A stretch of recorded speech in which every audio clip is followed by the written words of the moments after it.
Praise the Lord. प्रभु की स्तुति।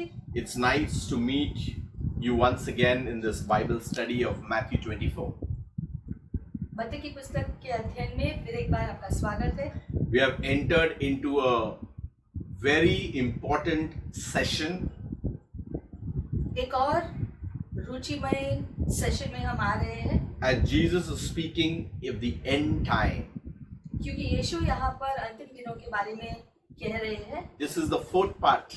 ये चौथा जो पार्ट है इस शिक्षण का, And it's from Matthew 24, 40 to 51 onwards.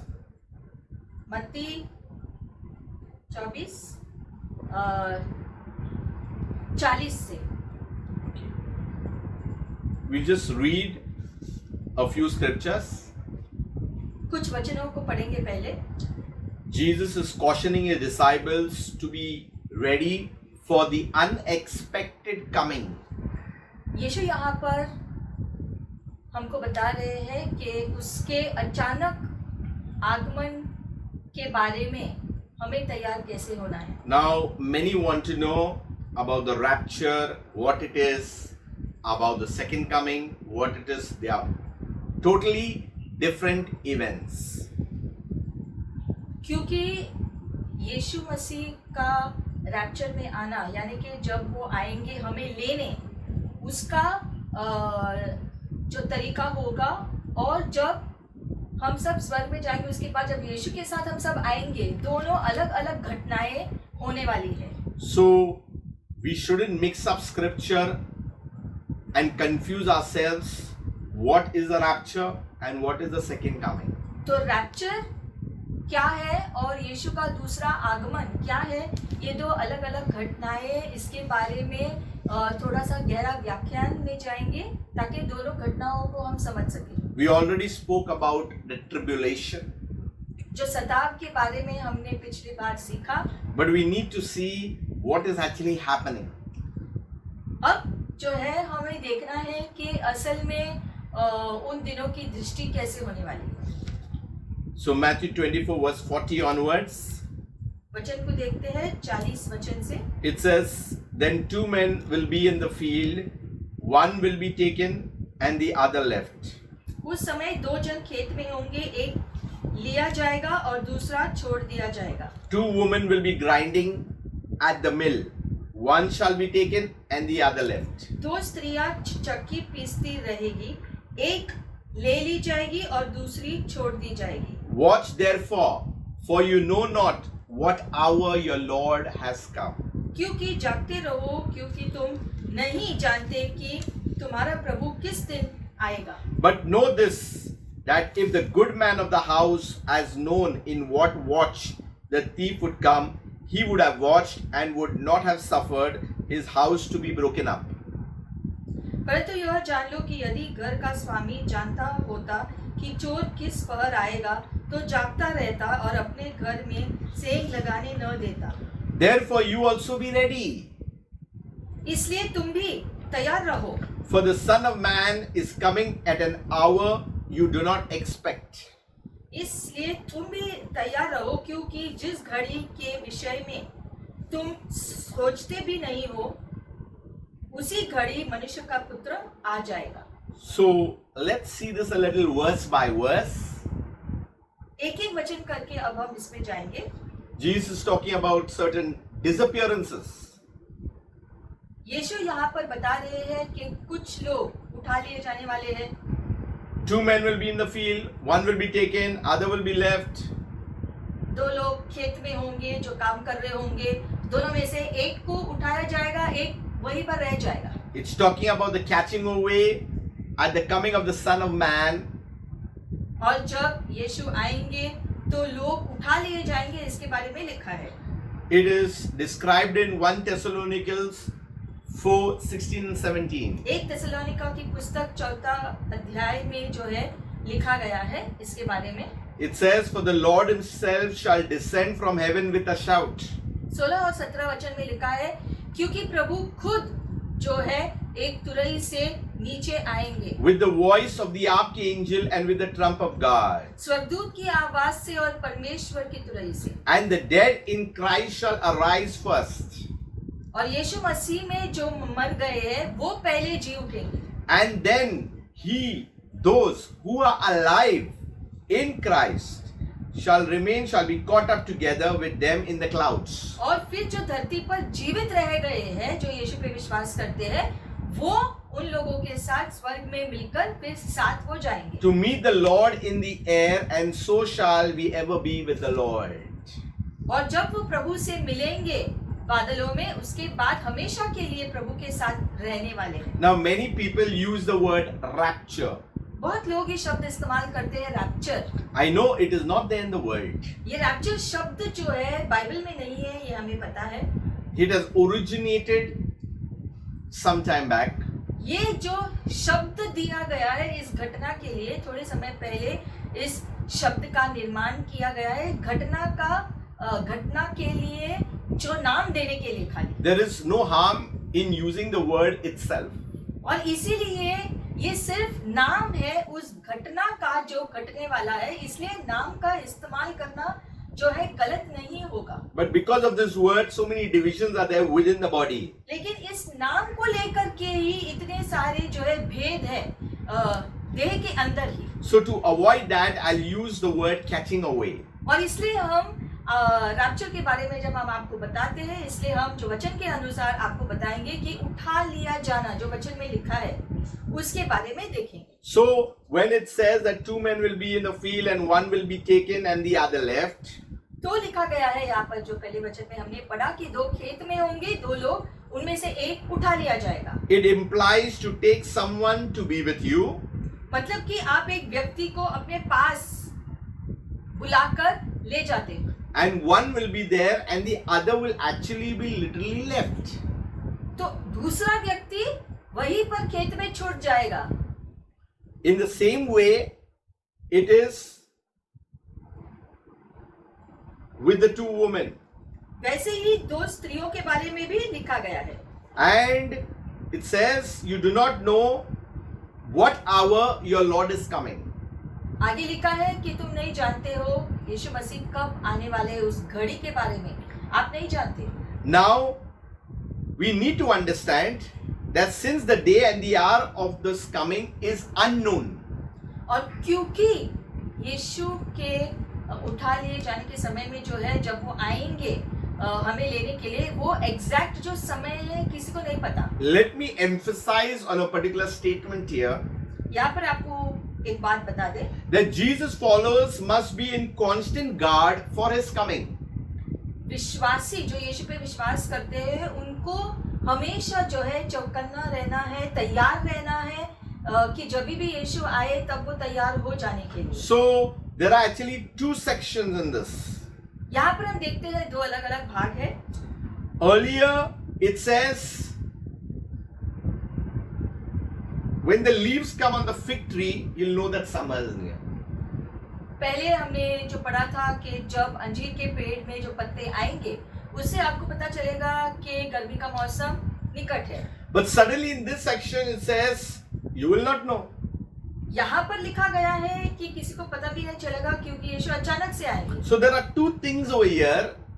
तो यहाँ दो तरीके के समय का व्याख्यान दिया है। It doesn't contradict each other. लेकिन दोनों जो है इसका मतलब नहीं है कि दोनों एक दूसरे के विरोध है। But we are seeing events that are happening. लेकिन हम देखते हैं कि जो है घटनाएं कैसे घटने वाली है, वातावरण कैसे होगा, उसका दृष्टांत समझाने की कोशिश की। So for this to understand, we need to understand the difference of rapture and the difference of the second coming. और इसीलिए सबसे ज्यादा जरूरी ये है कि आप रैप्चर यानी उठा लिए जाना और यीशु का दूसरा आगमन धरती पर जो होगा, ये दोनों जो घटनाओं के बारे में डिटेल से जान सके कि दोनों अलग अलग घटनाएं हैं और दोनों घटनाओं में क्या क्या होगा। So if you see the first part, the catching away, Jesus is coming for his bride, the church. उठा लिया जाना जो पहले होगा, रैप्चर जो पहले होगा यानी उठा लिया जाना यानी विश्वासियों को जब उठाया जाएगा तब क्या होने वाला है कि यीशु जो है वो आने वाला है अपनी दुल्हन यानी कि कलीसिया को ले जाने के। I give you a scripture in John. ये हम देखते हैं यूहन्ना की पुस्तक। Jesus saying in John 14, यूहन्ना का 14वां अध्याय में यूहन्ना में लिखा गया है, he's saying, let not your heart be troubled. यीशु कहते हैं तुम्हें अशांत नहीं होना है, You believe in God, believe also in me. तो परमेश्वर पर विश्वास करो और मुझ पर भी विश्वास करो। Then he's saying, in my father's house there are many mansions. मेरे पिता के घर पे बहुत सारे महल है, ऐसा लिखा गया है। If it was not so, I would have not told you, I go to prepare a place for you. अगर ऐसा नहीं होता तो मैं इसके बारे में आपको नहीं बताता। मैं जा रहा हूँ तुम्हारे लिए वहां पर जगह बनाने के लिए। But look in verse 3. अब तीसरे वचन में, And if I go and prepare a place for you, और अगर मैं जाता हूँ और तुम्हारे लिए एक जगह तैयार करता हूँ, I will come again and receive you unto myself, that where I am, there you will be also. मैं जा रहा हूँ और मैं ये जगह तैयार करने के बाद तुम्हें ले जाने आऊंगा ताकि तुम मेरे साथ रहो। So here it is talking about the catching away. तो यहाँ पर उठा लिए जाने के बारे में लिखा गया है, रैप्चर के बारे में लिखा गया है। Now we go to 1 Thessalonians chapter 4, दूसरा वचन है 1 थिस्सलुनीका की पुस्तक 4 अध्याय 14 onwards. 14 से लेकर, And here Jesus is speaking of a few things. Apostle Paul is speaking to the Thessalonian church. हम देखते हैं यहाँ पर थिस्सलुनीका की कलीसिया को ये बताया जा रहा है, Corresponding exactly what Jesus is speaking in John. यूहन्ना में अब हमने पढ़ा यूहन्ना 14 में जो यीशु ने कहा, वही बात यहाँ थिस्सलुनीका की पुस्तक में दोहराई गई है। Apostle Paul is saying, for if we believe that Jesus died and rose again, वो कहता है, यहाँ पर पौलुस कहता है कि अगर तुम विश्वास करते हो कि यीशु की मृत्यु हुई और वो उसका पुनरुत्थान भी हुआ, even so them that are asleep in Jesus will God bring also with him. उसी प्रकार से जो यहाँ पर जो सो गए हैं धरती के ऊपर, यीशु उनको भी उठा लेगा। For this way, that by the word of the Lord, that which we are alive and remain unto the coming of the Lord, shall not prevent them which are asleep. प्रभु के वचन के द्वारा हम जो बाद में जो जीवित है उनके साथ मिल जाएंगे, जो पहले जो सोए हुए थे उनके उठने के बाद हम भी उनके साथ आसमान में मिलेंगे। And these two next verses which he read before, that the Lord shall descend with a shout and the voice of the archangel, okay, and the dead in Christ will rise first. We mentioned this before. और जैसे हमने 16 को जो पहले भी हमने पढ़ा इसको कि 16वें वचन को कि जब यीशु आएंगे तो तुरही की आवाज होगी, जो है परमेश्वर के आने का जो है आगमन का आवाज होने वाला है, और तब उसी समय जो विश्वासी सो गए हैं वो पहले जी उठेंगे कब्र से, और फिर जो जीवित है वो उनके साथ बादलों में मिलकर फिर यीशु के साथ जाएंगे। So that is meeting with the Lord in the air. That is the church. That is the body of Christ. यानी कि यीशु बादलों तक आएंगे और धरती से विश्वासी लोग बादलों में उठा लिए जाएंगे और वहां यीशु से मिलकर यीशु के साथ जाएंगे स्वर्ग। So the first is Jesus is coming for his bride. तो पहला जो घटना है कि यीशु आएंगे बादलों तक हमें उठाने के लिए अपने साथ ले जाने। Whether you call it catching away or rapture, that is he's coming for his bride. तो चाहे आप कहो कि उठा लिया जाना, विश्वासियों का उठा लिया जाना या रैप्चर की घटना, दोनों एक ही है, दोनों रैप्चर ही है, यानी कि उठा लिया जाना, विश्वासियों का धरती से उठा लिया जाना, स्वर्ग लेकर जाना। And the second coming is different. अब यीशु का दूसरा आगमन धरती पर वो अलग है। It is Jesus' second coming returning with his bride. यीशु का दूसरा आगमन जो धरती पर होगा वो होगा कि सारे विश्वासी जो गए यीशु के साथ स्वर्ग में, ये दूसरे आगमन में क्या होने वाला है कि सारे विश्वासी यीशु के साथ स्वर्ग से वापस धरती पर आएंगे। वो है यीशु का दूसरा आगमन धरती पर। If you see Colossians 3, वचन देखेंगे कुलुसियों 3 अध्याय verse 4. 4 वचन। When Christ, who is our life, shall appear, then shall we also appear with him in glory. जब यीशु का आगमन होगा, जो जीवन है वो प्रकट होगा और हम भी उसके साथ महिमा में प्रकट होंगे। That means we will come back and appear with him in glory once again. उस समय जब हम यीशु के साथ होंगे तब महिमा में प्रकट होंगे। So we need to understand a difference is between going with the Lord, that is the catching away, and returning, that is the second coming. तो हम जैसे हमने आपको बताया, दो अलग घटनाएं हैं। पहला जो रैप्चर का यानी कि विश्वासियों का धरती से उठा लिया जाना, वो पहला होगा। विश्वासी धरती से पहले उठा लिए जाएंगे, जो बादलों पर यीशु से मिलेंगे और यीशु उनको ले जाएगा स्वर्ग। दूसरा घटना है कि स्वर्ग से हम यीशु के साथ वापस महिमा में, उसके महिमा में धरती पर आएंगे। वो दूसरा घटना यानी कि यीशु का दूसरा आगमन। Now I will show you another scripture about the second coming in Zechariah 14 verse 5. जकरिया 14 अध्याय 5वां वचन। It says, and you shall flee to the valleys of the mountain. पहाड़ियों की घाटियों तक तुम भागकर जाओगे, For the valley of the mountain shall reach unto Azal. और वो पहाड़ जो है अजल तक पहुंचेगा। You shall flee like as you fled from before the earthquake in the days of Uzziah king of Judah. उस रीति से भागोगे जैसे कि भूकंप के टाइम पर तुम भागे थे उजाया राजा के राज्य के टाइम पर। Now the second part of this verse 5 says, and the Lord my God shall come and all the saints with thee. It's talking about the saints with thee. आज इस वचन के आखिर में जो लिखा गया है, इसका जो है स्पष्टीकरण है, क्योंकि यहाँ लिखा गया है प्रभु परमेश्वर आएगा सारे संतों के साथ। So we need to see back again. If you see Revelation 19, प्रकाशन वाक्य 19 अगला वचन है। see when you are talking, we shouldn't be confused with scripture using for catching away and the scripture for second coming. इसलिए यीशु के आगमन के बारे में जो दो अलग अलग घटनाएं हैं, हमको वो वचनों को एक दूसरे के साथ अदला बदली नहीं करनी है, क्योंकि दो अलग अलग घटनाओं के बारे में जो है लिखा गया है यीशु के आगमन के बारे में। एक यीशु का आगमन जो पहला रैप्चर जो यीशु बादलों पे आएगा, दूसरा आगमन जब यीशु धरती पर आएगा। The second point is believers are caught up with Jesus in the air. दूसरा पॉइंट है विश्वासी लोग उठा लिए जाएंगे हवा में। That is in 1 Thessalonians 4:13 to 18. एक थिस्सलुनीकियों 14 अध्याय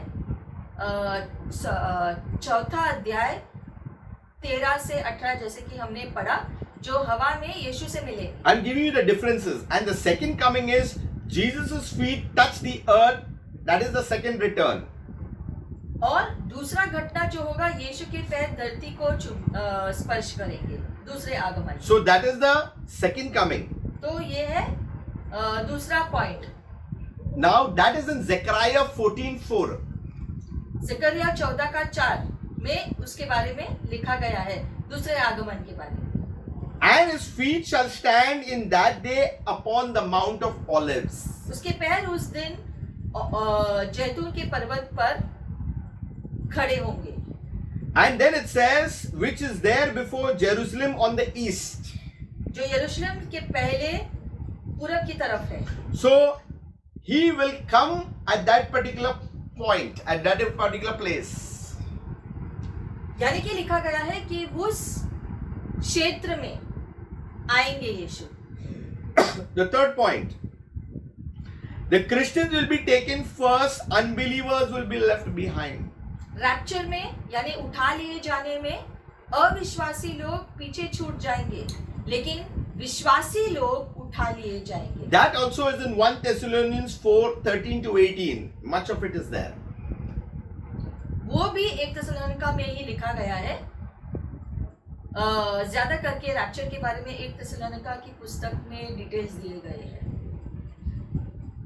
Of the second coming, the wicked are taken to judgment, Okay? अब दूसरे आगमन में जो दुष्ट लोग हैं उनका न्याय आ गया होगा, Okay? Those that were left behind.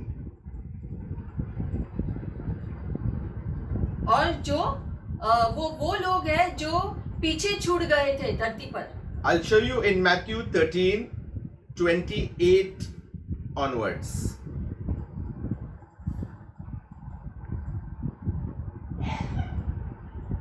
(28 to 30). Jesus saying, He said unto them, An enemy has done this. यीशु उनसे कह रहे हैं कि एक शत्रु ने ये किया है.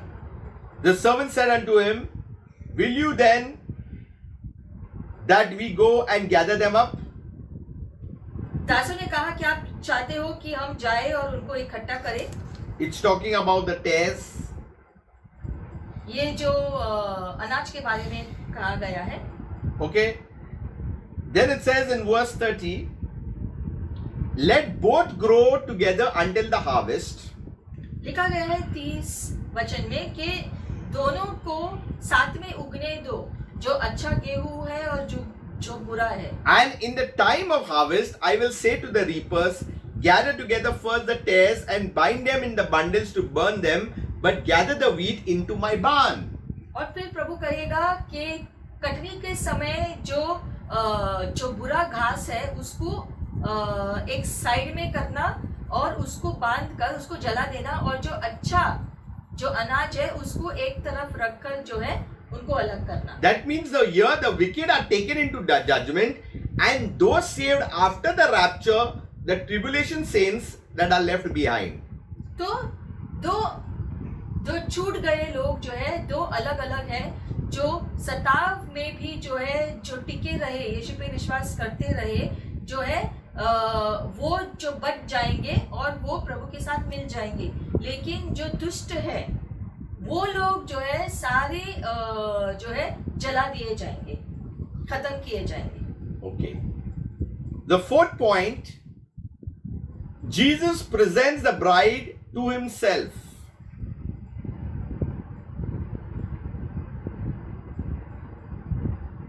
यीशु अपनी दुल्हन को खुद के लिए लेता है.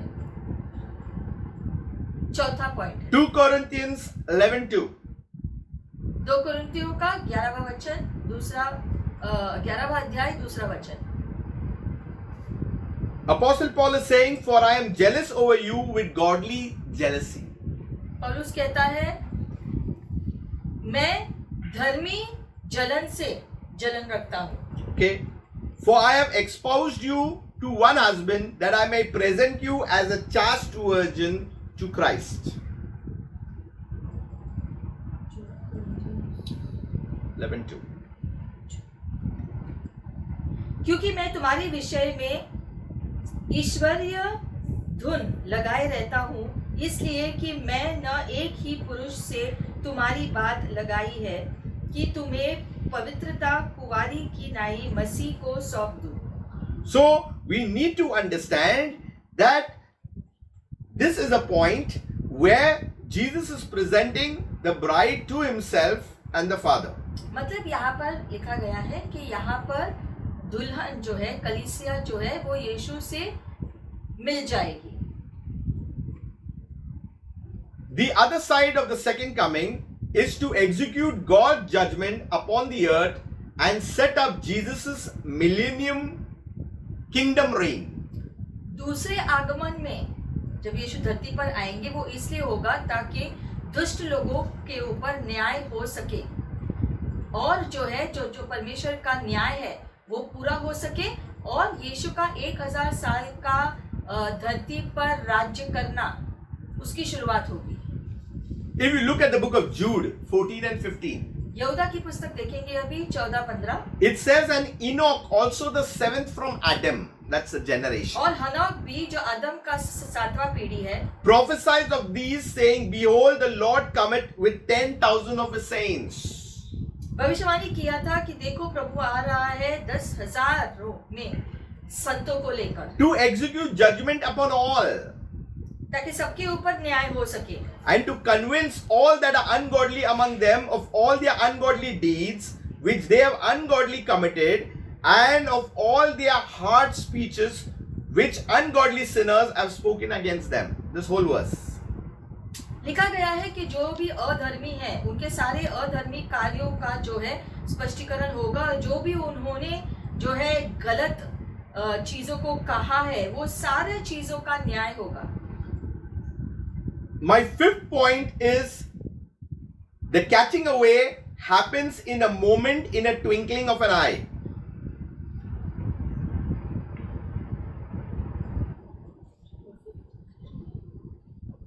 अगला है रैप्चर, जो है उठा लिया जाना एक ही क्षण में होगा, जैसे कि जो पलक कैसे हम झपकते हैं तुरंत ऐसे, तो वैसे ही एक ही जो पलक झपकने के समय जो है उठा लिए जाएंगे। So if we go to 1 Corinthians 15, इसके बारे में 1 कुरिन्थियों की पुस्तक में लिखा गया है 15वां अध्याय, and if you see verses 52, वचन 52 में आप अपने बाइबल में देखेंगे, it says in a moment, in a twinkling of an eye. यहाँ पर लिखा गया है एक ही क्षण में पलक को झपकते ही, At the last trump, for the trumpet shall sound, and the dead shall be raised incorruptible, and we shall be changed. आखिरी तुरही बजेगी और उस आवाज से जो मृत लोग हैं वे पहले अविनाशी स्थिति में उठा लिए जाएंगे और हम भी बदले जाएंगे। So that means in a twinkling of an eye. तो उठा लिया जाना, पलक झपकने के लिए कितना समय लगता है? एक ही झपक, That's इतना why ही समय लगेगा। the church has to be ready at all times. इसीलिए कलीसिया को हरदम तैयार रहना जरूरी है, क्योंकि समय ही नहीं मिलेगा बदलने के लिए बाद में। You can see people have been waiting and taking it things too easy. लोग यीशु के जो है आकर विश्वासियों का उठा लिया जाना बहुत आसान रीति से, हल्की रीति से लेते हैं इस बात को। See, today people want to hear good sermons that tickle their ears. और विश्व की कलीसिया में बहुत सारे विश्वासी ऐसे प्रचार चाहते हैं जो सुनने को अच्छा लगे। But Paul, when he wrote his messages, he wrote with warnings.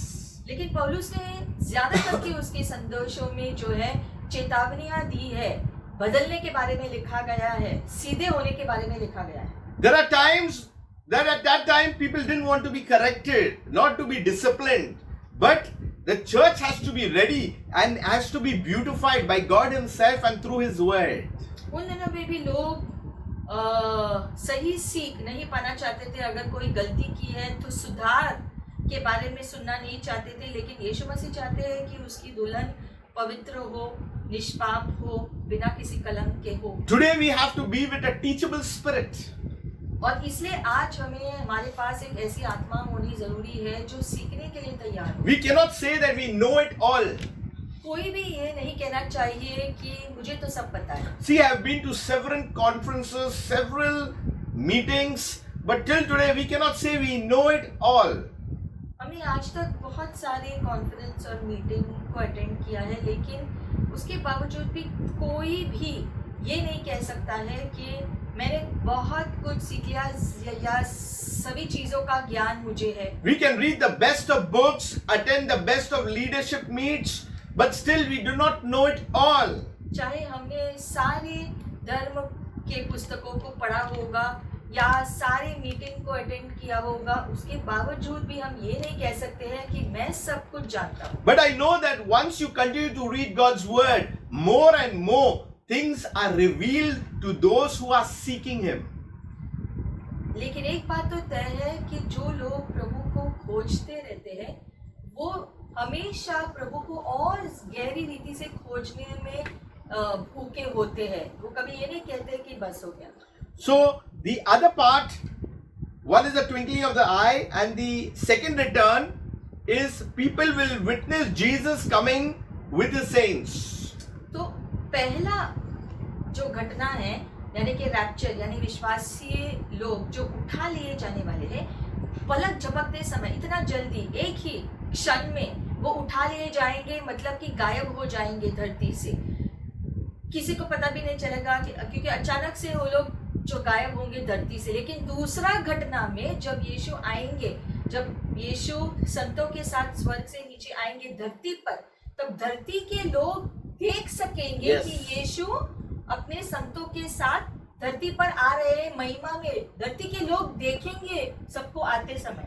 So in the catching away in the rapture, they will not see him. तो उठा लिए जाने के समय में, रैप्चर के समय में धरती के लोग नहीं देखेंगे कि विश्वासी लोग जा रहे हैं, क्योंकि वो पलक झपकते उतना ही समय लगेगा धरती से वो झलोने में। But in the second coming, everybody will see him. I'll show you in Revelations 1:7. लेकिन वापस आते समय जब वही विश्वासी लोग वापस आने वाले हैं धरती के ऊपर महिमा में यीशु के साथ, तब वही धरती के लोग देख पाएंगे यीशु को आते समय और संतों को आते समय। Let's read Revelation 1:7. It says, "Behold, he comes with the clouds." प्रकाशित वाक्य पहला अध्याय और 7वां वचन में लिखा गया है, देखो वो आ रहा है बादलों पे, Not in the cloud, with clouds.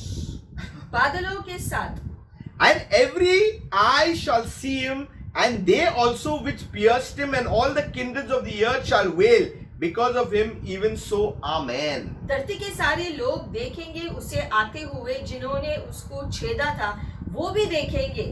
यानी कि सारे धरती के लोग, दुष्ट लोग, सारे लोग जो धरती पर है वो देखेंगे उसके दूसरे आगमन को, जब यीशु धरती पर आएंगे। So we need to understand that many will see the return of the Christ, the second coming.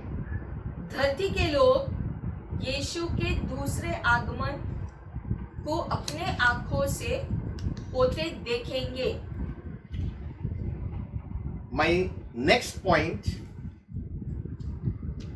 only Christians can and will see Jesus in the catching away.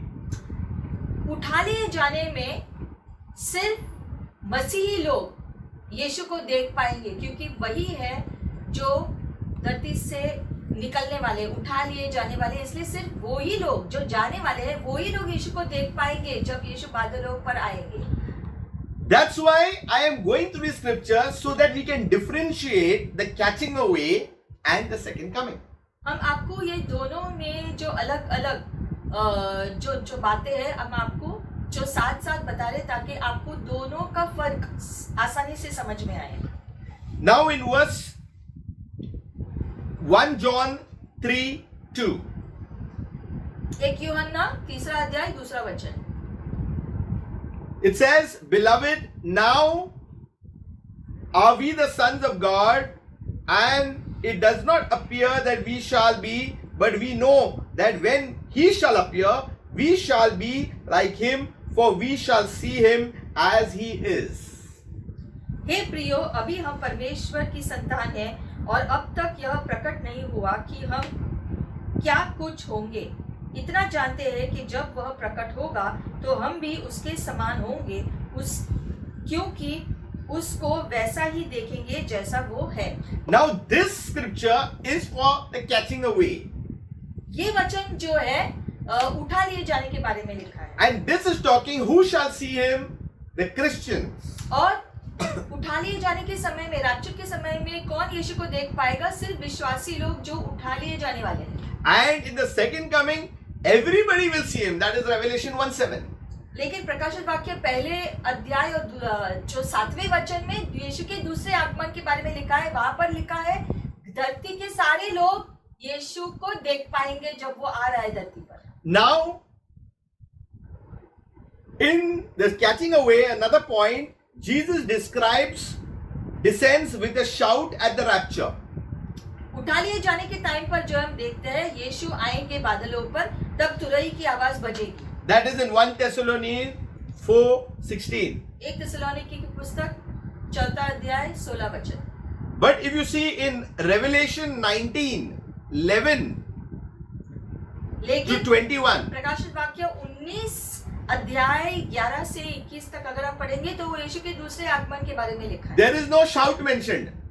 तो वहां पर लिखा है कि यीशु के दूसरे आगमन पर कोई तुरही नहीं बजने वाली है। In the catching away, a resurrection is mentioned.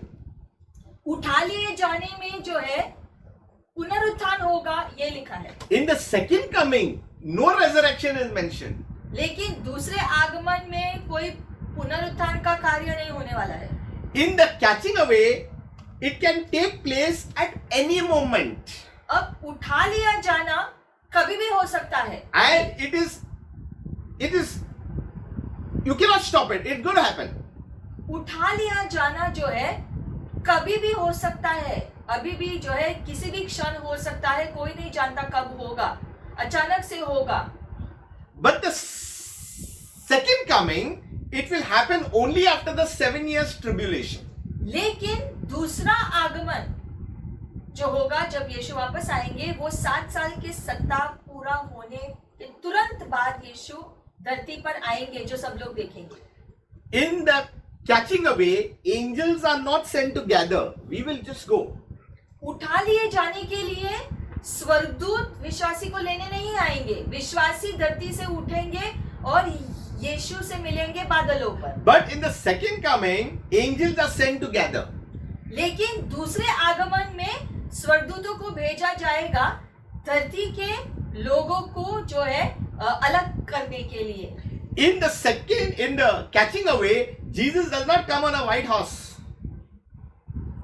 उठा लिए जाने पर जो है, जब विश्वासी लोग उठा लिए जाएंगे, तब यीशु जब बादलों पर आएंगे तो वो घोड़े पे सवार होकर नहीं आने वाले। He just appears in the clouds and he'll meet us in the air. वो सिर्फ बादलों में प्रकट होंगे, उसी क्षण विश्वासी लोग उठेंगे, जो है उठा लिए जाएंगे और बादलों में यीशु से मिलेंगे बस। But in the second coming, Jesus returns on a white horse. लेकिन दूसरे आगमन में जब यीशु धरती पर आने वाले हैं, तब वो घोड़े पे सवार होकर धरती पर आएंगे। Now, in the catching away, it's only for the church, that is the bride of Christ. अब उठा लिया जाना ये सिर्फ विश्वासियों से जुड़ा हुआ है, जो विश्वासी है वो उठा लिए जाएंगे, तो ये उनके बारे में ही है। It's only for those who are saved and covered by the blood of Jesus, that believe that Jesus Christ is Lord and are true worshippers of God in spirit and truth. अब विश्वासी लोग जो उठा लिए जाएंगे वो कौन लोग हैं?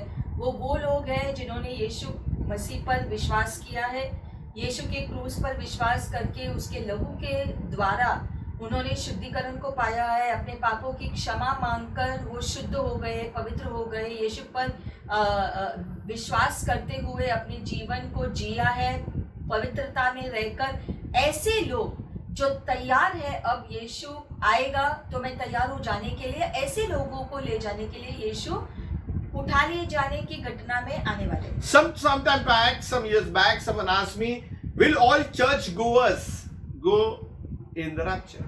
कुछ समय पहले व्यक्ति ने पूछा कि क्या पूरी कलीसिया में जो कलीसिया में जो सारे लोग जाते हैं, क्या सब लोग उठा लिए जाएंगे क्या, जो चर्च जाते हैं?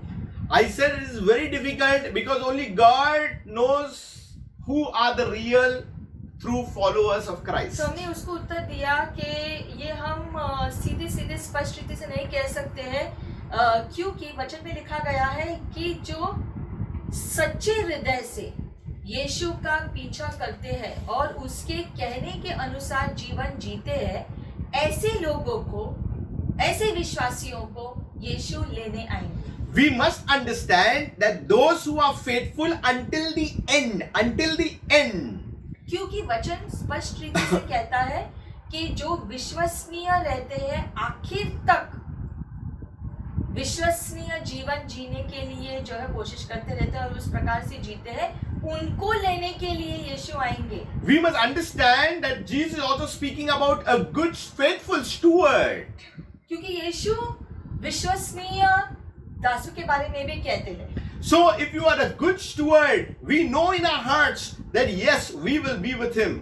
तो जो विश्वसनीय दास है यीशु के, वो अपने हृदय में जानते हैं कि वो जाने के लिए तैयार है, उनके अंदर वो खुद कोई दोष नहीं पाते हैं, क्योंकि यीशु के लहू से वो खुद को हमेशा पवित्र रखते हैं, इसलिए वो अपने अंदर जानते हैं कि वो जाने के लिए तैयार है। See, we must understand that he's coming for his bride, that is the church. हमें समझना है कि यीशु आ रहे हैं अपनी दुल्हन ले जाने के लिए, यानी कि अपनी सही कलीसिया ले जाने के लिए। So all those who believe in him and are doing what he is saying, I believe that is the church. तो जो विश्वासी लोग यीशु पे विश्वास करते हैं और यीशु का आज्ञा का पालन करते रहते हैं, वो है वो कलीसिया जिसे यीशु अपनी दुल्हन कहता है और उसको ले जाने के लिए आएगा। See, I was born in a Christian home.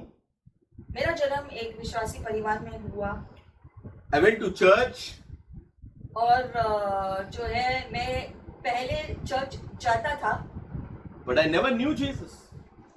लेकिन मैं यीशु को व्यक्तिगत रीति से उस समय नहीं जानता था। But when I encountered him as my personal savior and I knew him and I have to follow him and I have to go according to what he's saying, then you become faithful in the kingdom.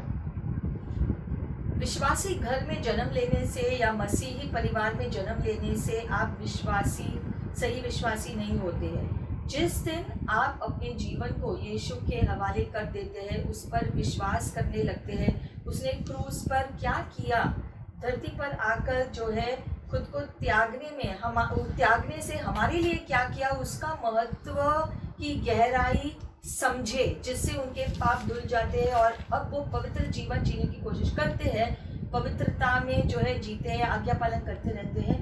मतलब कि उनका जीवन पूरा बदल जाता है यीशु से मिलने के बाद, यीशु के साथ अनुभव पाने के बाद, तब वो सही में विश्वासी हो जाते हैं। ऐसी कलीसिया को यीशु लेने वाला है। See, many will say, Lord, Lord, I have done this, in your name I have cast out demons. But he says, I do not know you. बहुत लोग जो है कहेंगे ऐसा, प्रभु प्रभु मैंने ये किया, मैंने वो किया, तो प्रभु कहेगा मैं तुम्हें नहीं जानता हूँ। उन्हीं के बारे में लिखा है जो पवित्रता को गंभीरता से नहीं लेते। Why do we always, the church remembers the Lord only in persecution and trial times? Why not in other times? बहुत सारे विश्वासी क्यों संकट के समय में ही प्रभु को याद करते हैं? जब खुशी का समय होता है तब प्रभु को याद क्यों नहीं करते? हर समय प्रभु को याद क्यों नहीं करते हैं? See, we are in a time and phase where God is sorting and He's refining the church as well, even as the whole world has a pandemic upon them. हम देखते हैं इन दिनों में जैसे ये जो वायरस के दिन जारी है, यहाँ पर हम देखते हैं परमेश्वर फिर एक बार सारे लोगों को खुद को जांचने का समय दे रहे हैं, ताकि सारे विश्वासी लोग खुद को जांच कर खुद को तैयार रखे, विश्वसनीय जीवन जिए प्रभु में। ये समय जो है दिया गया है हमें, ताकि हम खुद को जांच कर तैयार रहे उसके आगमन के लिए। That's why in the second coming it is for the redeemed, that Israel, few people over there, and for the Gentiles who receive God. यीशु के दूसरे आगमन में हम देखते हैं जो लोग धरती पर हैं, उनके बीच जिन लोगों ने बाद में जो है रैप्चर के बाद उठा लिए, जब विश्वासी लोग उठा लिए जाने वाले, उसके बाद जो छूट गए हैं, उनमें से बाद में जिन्होंने यीशु को स्वीकार कर लिया, जिन यहूदी लोगों ने यीशु को मसीहा के रूप में स्वीकार कर लिया, प्रभु मानकर उनको, और जो गैर यहूदी लोग भी हैं, जो दुनिया के लोग, उनमें से भी बाद में जिस किसी ने यीशु पे विश्वास कायम रखा, वो सारे लोगों को प्रभु बचाएगा। If you see Romans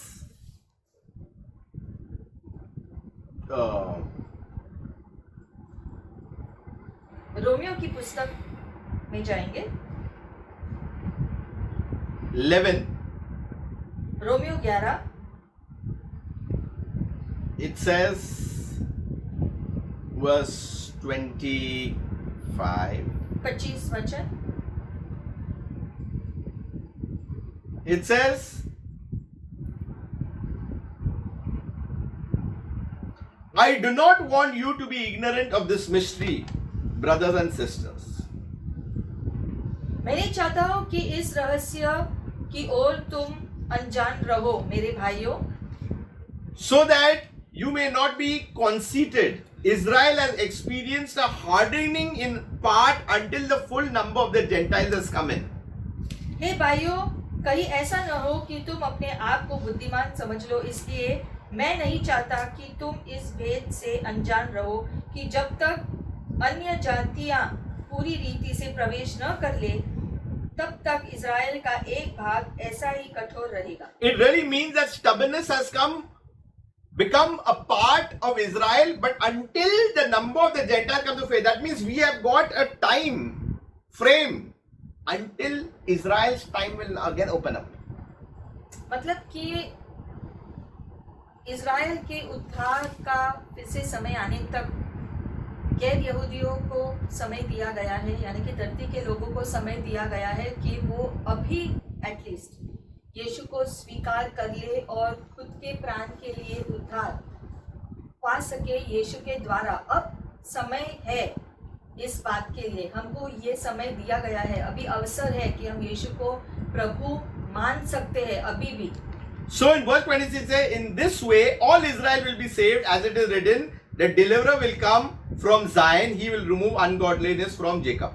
और इस रीति से सारा इज़राइल उद्धार पाएगा, यानी कि अविश्वासियों जो है, जब अविश्वासी लोग, जब वो लोग यीशु पे विश्वास करेंगे, वो जो समय बीतेगा उसके बाद इज़राइल का समय आएगा, वो लोग जो है फिर बाद में उद्धार को पाएंगे, जैसा लिखा है कि छुड़ाने वाला सिरियन से आएगा और अभक्ति को याकूब से दूर करेगा। We'll come back now to Matthew 24, verse 45 to 47. अब आएंगे वापस मत्ती की पुस्तक में 24 It वचन। says, who then is faithful and wise servant? लिखा गया है कि अब विश्वसनीय कौन है, बुद्धिमान सेवक कौन है, Whom his master made ruler over his household.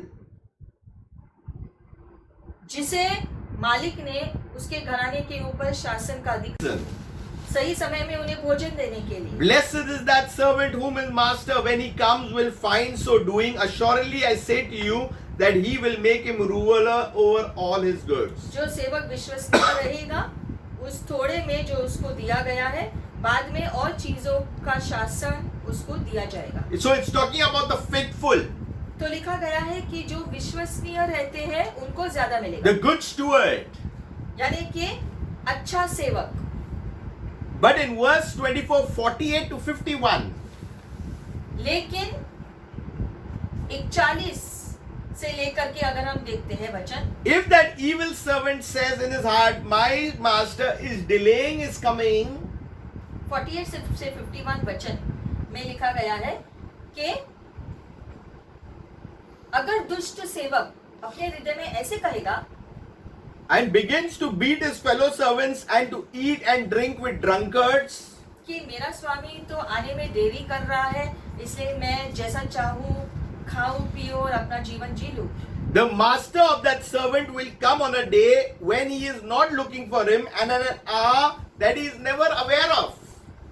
तो ऐसा होगा कि अचानक से एक दिन मालिक आएगा जिसके बारे में, उस जो समय के बारे में सेवक को पता ही नहीं चलेगा, जब वो मौज मस्ती कर रहा होगा। Then it says, and will cut him into two और तब मालिक उसको दो भागों में बांटेगा and appoint him his portion with the hypocrites. और उसका भाग जो है पाखंडियों के साथ होगा, And there shall be weeping and gnashing of teeth.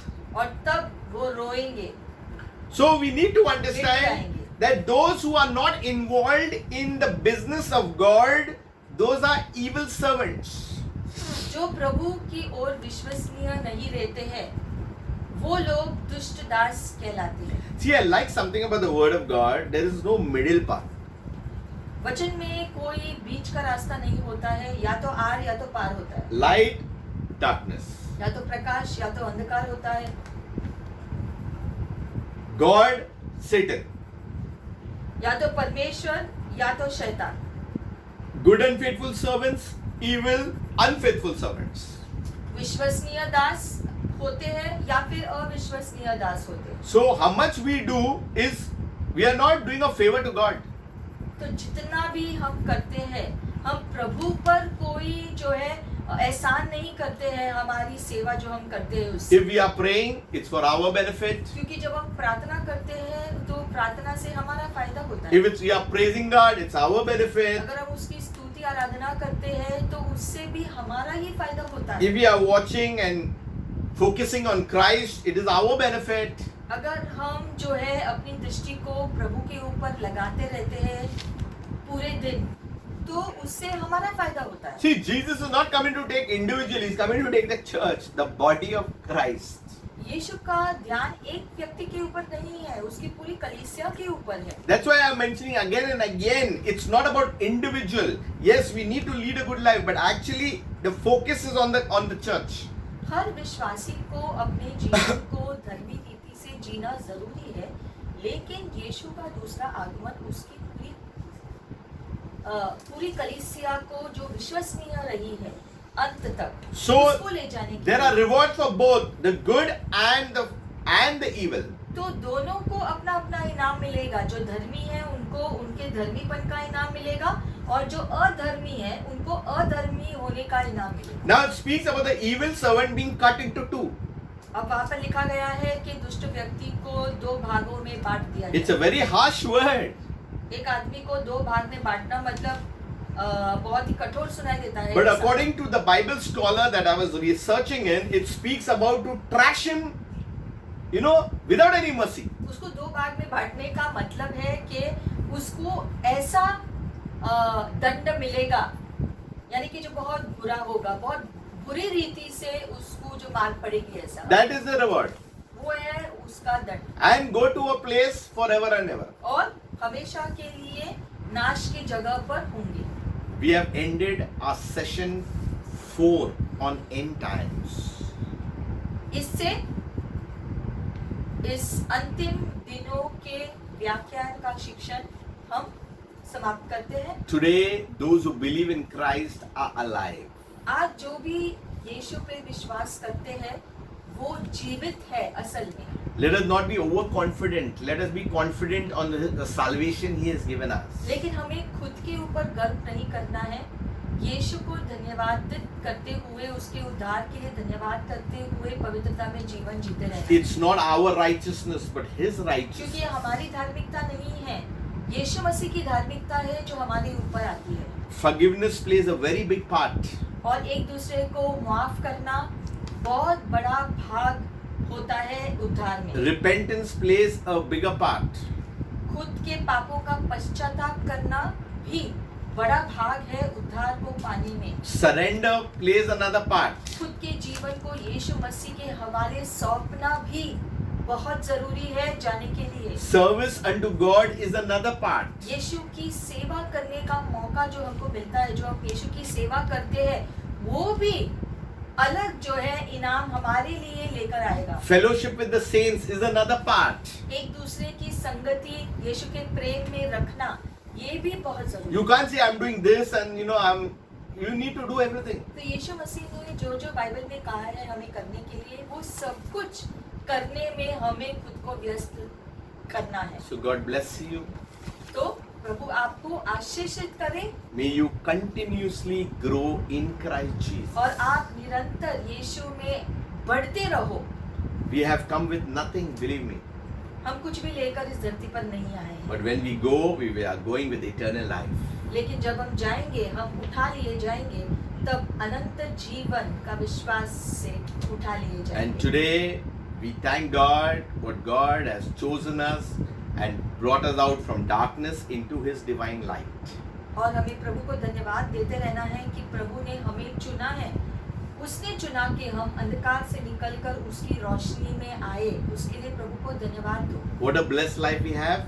क्योंकि ये आशीषित जीवन प्रभु ने हमें दिया है। Continue to meditate on God's word. और इसी से जो है प्रभु के वचन में हमेशा मनन करते रहो, Sing a new song unto Him. प्रभु को खुद का गीत गाते रहो, May His name be glorified. और तुम्हारे जीवन में हमेशा यीशु मसीह को महिमा मिले। In closing, अंत करते समय I'll speak the words of Apostle Paul. पौलुस ने जो कहा उससे हम अंत करेंगे। It's no more I that live, but Christ that lives in me. जो कहता है कि अब मैं नहीं जीता हूँ, लेकिन यीशु मसीह अब मुझ में जीता है। The more we read, the more we will get the things of God. और जितना हम प्रभु के वचन को पढ़ेंगे, उतना ही प्रभु के कीमती मूल्यवान धन को पाएंगे। God bless you. प्रभु आपको आशीषित करे। Keep reading Matthew 24 and all the other scriptures. मत्ती 24 के पूरे अध्याय को फिर बार ध्यान से पढ़ो और उस पे आप जो मनन करो और आशीषित रहो। Shalom. शालोम।